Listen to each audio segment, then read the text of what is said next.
Hi everyone and welcome to Bearable English. Today let's look at the sound.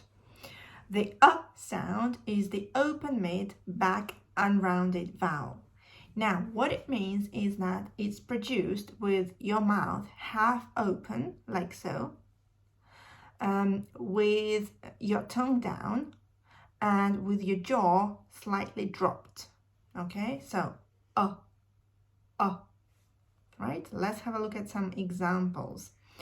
Up, Monday, luck, pub.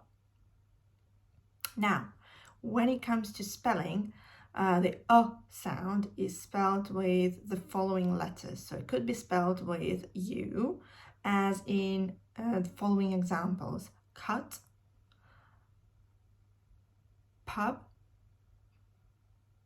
sun, funny. Or it could also be spelled with the letter O, as in come, Monday, money. It could also be spelled with the digraph OU, as in enough, young, and touch. Thanks for watching.